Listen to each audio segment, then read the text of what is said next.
Bismillah ar-Rahman ar-Rahim, dear sisters and brothers around the world. I am Farid Younos, and today is July the 5th, 2021. And happy 4th of July for those who celebrate 4th of July in the United States of America. Yes, yesterday, 4th of July was Independence Day for the United States. A huge, very huge celebration, of course, for this country. And this country made of all people of the world. That's the beauty of the United States. That in the United States, you find all kind of people, from east to west, north and south of the world.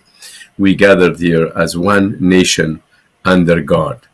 And we are all equal before the law. And that's what is the beauty of the United States. There is no tribalism, and there is no sectarianism. Everyone is entitled to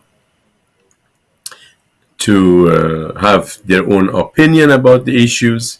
Everyone is entitled to have a freedom of mind and expression, and they write what they like to write.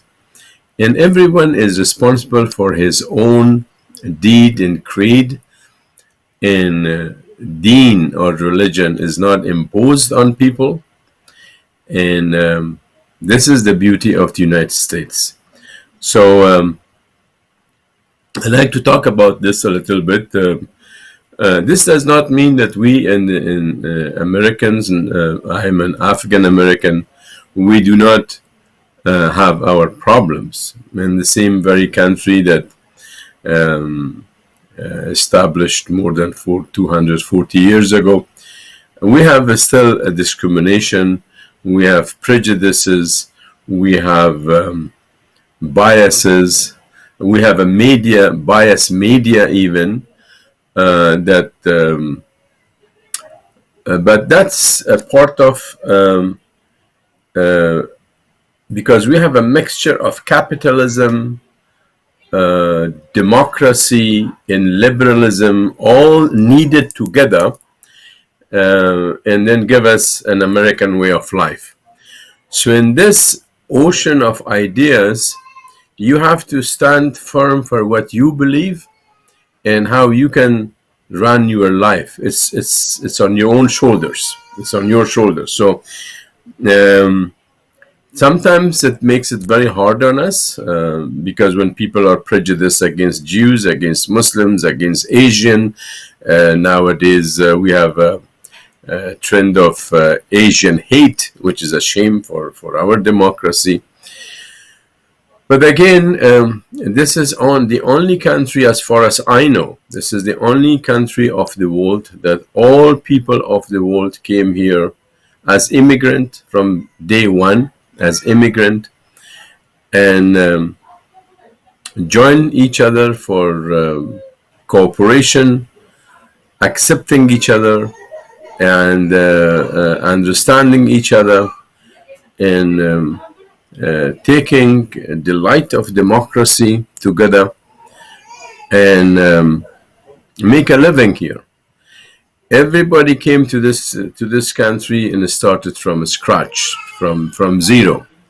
And I myself started from scratch, from zero. And then the system is made in such a beautiful way that anyone, it doesn't matter who you are a son of a rich person or a poor person. You are what religious denomination you have, what color and language you speak, and anything in that nature, it doesn't matter. As long as you abide the law, be a lawful citizen, and work hard for your goal and objective. This is what America is all about. And in Afghan community in the United States, alhamdulillah, we have very beautiful young men and women who achieved in the last 40 years that we migrated from Afghanistan. Let's take it from 1980. that was mass migration started in this country. And we are a very, very, very tiny segment of this society. We are not even come into statistics because our number was not that great. We are only less than 100,000 people in this country. Less than 100,000 people. So, but I'm very proud to say that the American political establishment and the American political system provided the opportunity, as they call it, land of opportunity, for all of us to achieve our goal. Whether you wanted to become a businessman, you wanted to be a farmer, you wanted to become an educated person, anything you wanted to be, you became as you wish to be. And this is the beauty of the United States. And the reason I brought this up today, because other countries, especially my mother country, the motherland, where I was born in Afghanistan, they should learn about this. Unfortunately, in Afghanistan, we have huge tribalism, sectarianism, religious domination of one group over another. And in every culture, in every country, they are good and bad. But we have to pick up the good one and make up a good living. And there are issues, of course, with the United States regarding the American foreign policy. And there are people like Noam Chomsky, the top-notch American philosopher from a Jewish descent, who is opposed to American foreign policy. And that's his right to oppose or to agree. And there are people who support that. And this is what American liberalism, American freedom of mind and speech and all is that all about. There are issues that we could be disagreed. And there is a saying in America that we have to agree to disagree. We have to agree to disagree. As a matter of fact, the Prophet of Islam also said that the difference of opinion is a blessing of my ummah. So that means that we have to have different of opinions, viewpoints, vision, but our goal is to live with dignity, integrity, decency, and fight for justice. In America, after 1776, 1776, until now, we are still fighting for justice. Justice for the right of blacks, justice for those Americans that they are naturalized American, they are not born here, but they are fighting for their rights. And we fight for gender equality. Still, it's an issue in the United States. It's not. We do not have 100% gender equality in this country. We do not have 100% race equality. We do not have 100% equality between all citizens because of their material achievement. So there's haves and haves not. These are the issues that America still needs to work hard and make sure that one day that we really celebrate this freedom. We do not have, or we shall not have these problems with us. But right now, we are celebrating 4th of July, and it means a lot to all of us, naturalized citizen like me, or those who were born in this country. It means a lot to us because it is a land of opportunity. It's a land that you can achieve your goal if you have a goal, if you have good objectives and goal, and if you have a plan in your life, this is the country that you want to be. I know some young students that their parents were not educated in this country. They are just laborers and they are just immigrants. But their children, whether they were coming, whether their family is coming from Mexico or some other countries or Afghanistan, now their children achieved very high positions in government as well as in the economic sector. So, and for that, we celebrate 4th of July too, that America provided us this land of opportunity. And especially our girls are in higher position and higher academic achievement than our boys. This is the research shows that more Afghan girls are engaged in academic work and universities and this and that than our young men. There are a lot of reasons for that is beyond the discussion of this topic, but I strongly recommend that all our boys and girls, both of them, should invest more on education, go to college, learn something, because knowledge is power. So happy 4th of July, and I hope you had a very long, beautiful, long weekend. The other issue we are talking today is a very interesting topic. A topic that many scholars delve to it and discuss it and try to prove what he believes. And that's the existence of God.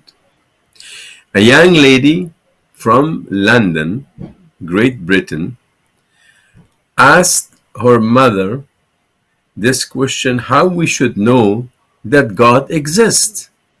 Very beautiful question. Because we do not see God. We can't talk to him.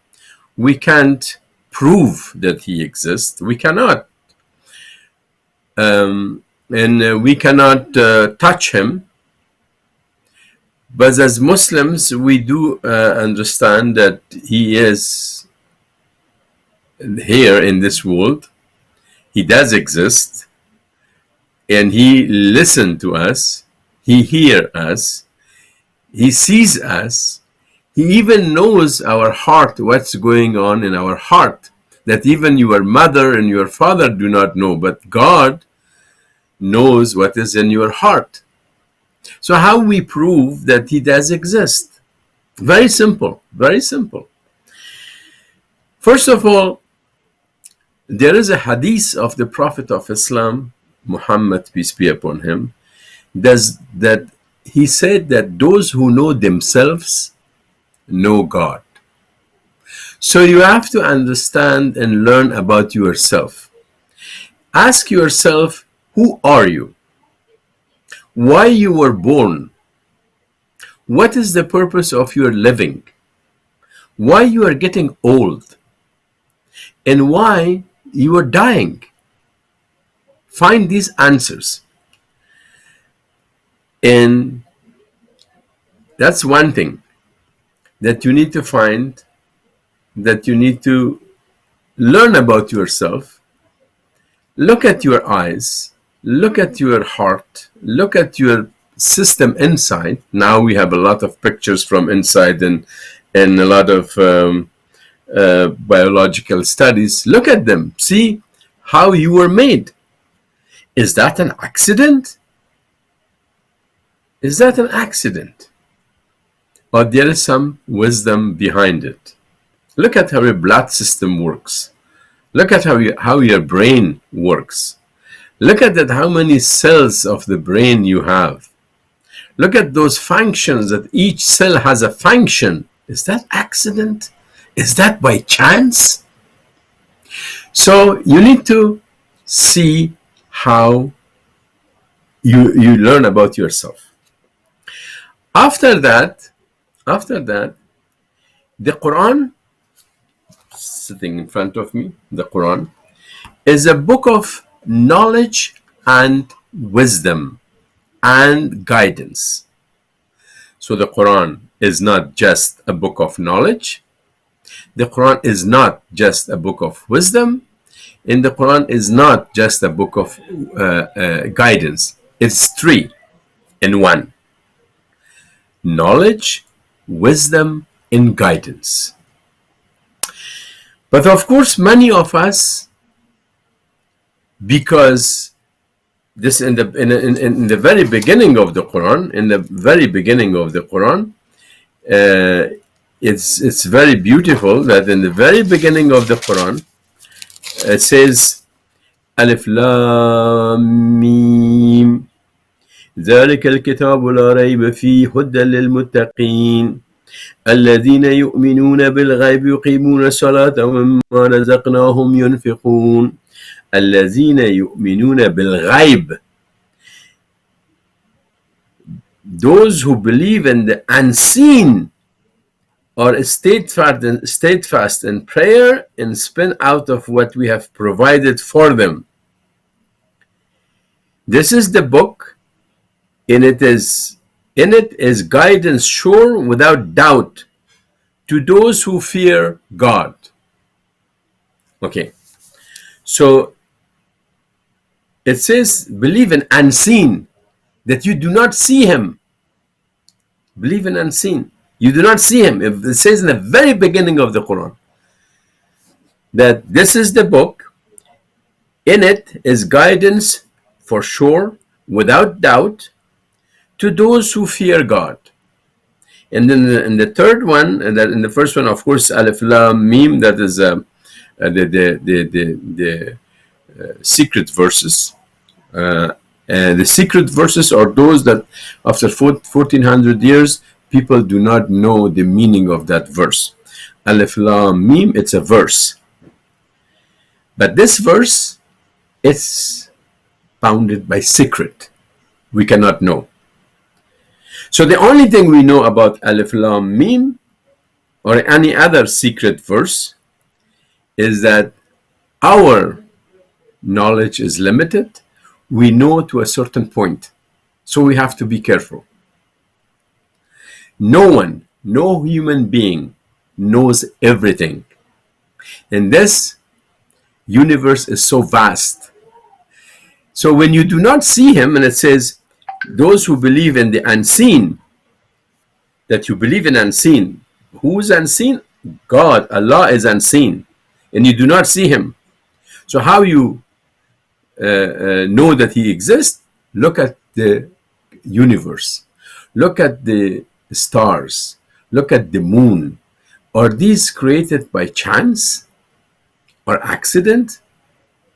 And it is so in an order, without even a single mistake. It's an order. So, but now still you do not believe because this is not a proof for you. The Quran says very, very beautifully, وَقُلْ رَبِّ زِدْنِي عِلْمًا. That means, oh my Lord, advance me in knowledge. Oh my Lord, advance me in knowledge. So, your job to find the existence of God and to prove that God exists for yourself, because no one else can prove it for you. Because deen of Islam, and you know that deen is not religion. Deen is a way of life. Deen is wisdom. Deen is knowledge. Deen is everything that exists in the universe is deen. So when the Quran says, وَقُلْ رَبِّ زِدْنِي عِلْمًا, oh my Lord, advance me in knowledge, you become responsible to learn knowledge in order to find Allah. You can't find Allah unless you learn knowledge. And that is why in between 9th, 8th, and 16th century, Muslims were pioneers of sciences and technology and pharmacy, astronomy, medicine, you name it. And there's a book here, Muslim Contribution to World Civilization. Muslim Contribution to World Civilization. You could purchase that and see how much Muslims contribute to world civilization through science and technology and all that. So in order for you, because no one can preach you about the existence of God, no one can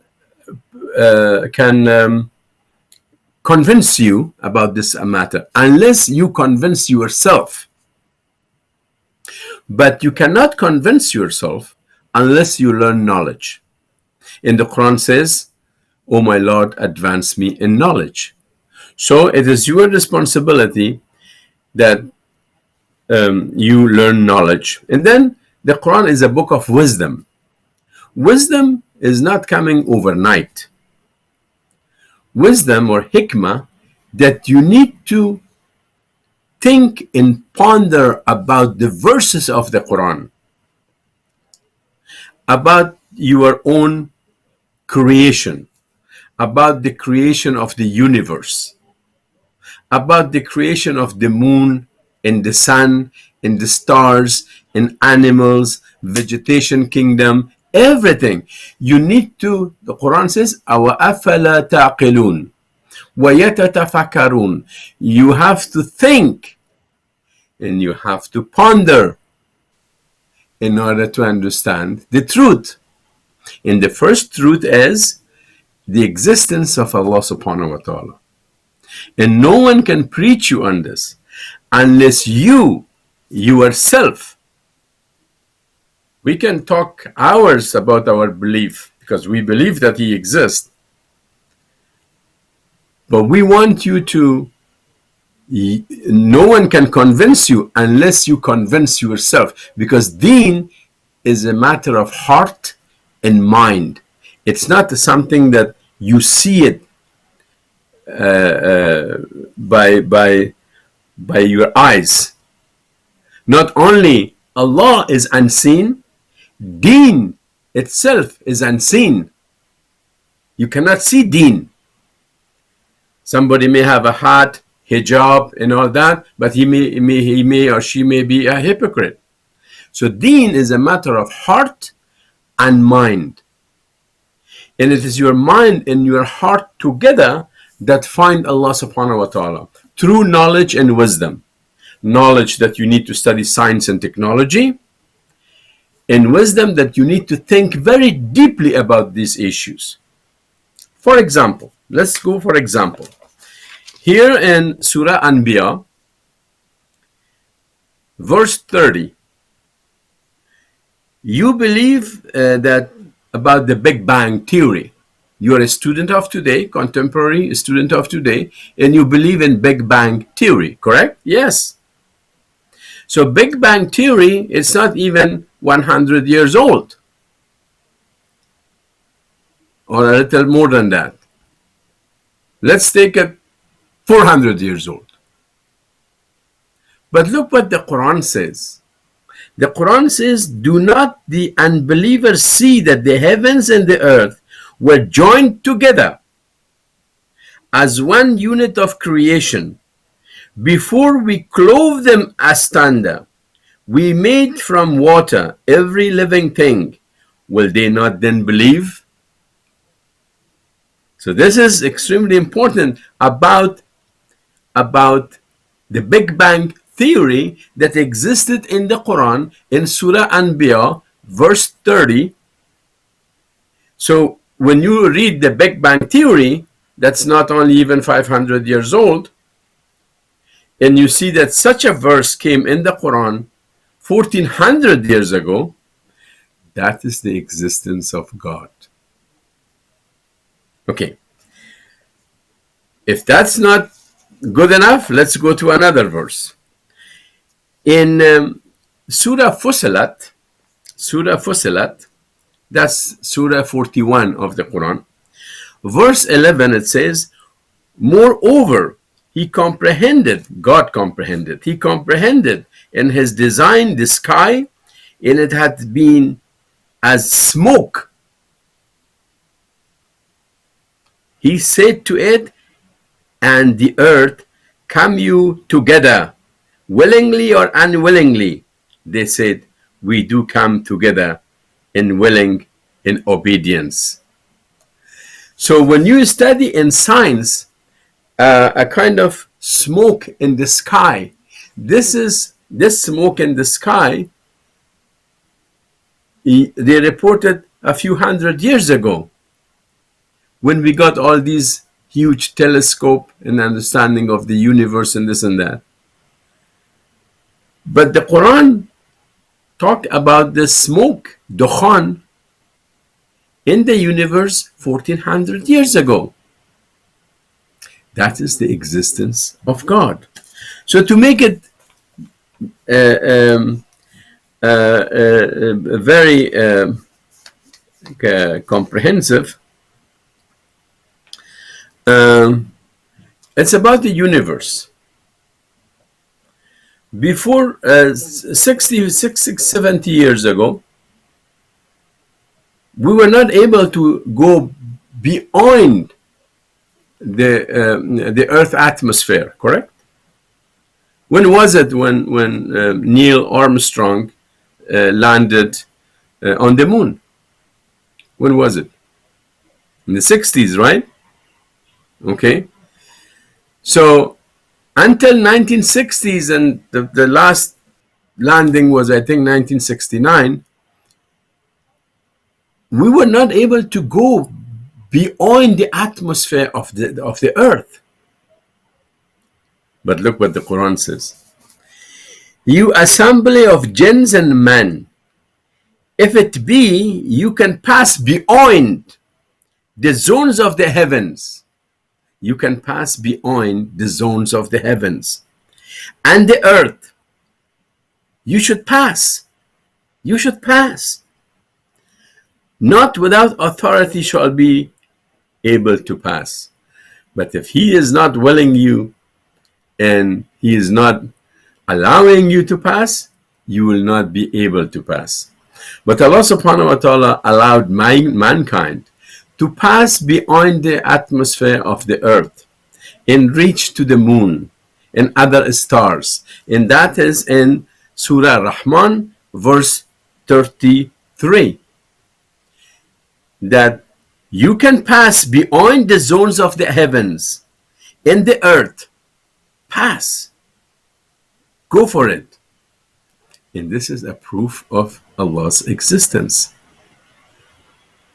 So, but again, there are many books of sciences that you can ask your mother to get it for you, especially the first one, since you read English, the Bible, the Quran and Science by Professor Maurice Bucaille, a French philosopher, who compared the verses of the Quran with contemporary sciences and proved that not only God exists, all the verses of the Quran, those are that related to science, is correspond and aligned to contemporary science exactly, not without even single difference. And but you cannot understand Allah, you cannot see his existence without knowledge, you cannot see his existence without wisdom, that you need to think. But first study science and technology and biology and physics and all that. And once you reach a level of understanding sciences, then read the Quran. Then read the Quran. And then the Quran reveal the truth for you. And when you were convinced about the truth of the Quran, you know about the existence of Allah. Thank you very much for today. And that was today's show. And I'll see you next week, inshallah. And I wish you a very good day or evening around the world. Assalamu alaikum. I'm Farid Younos.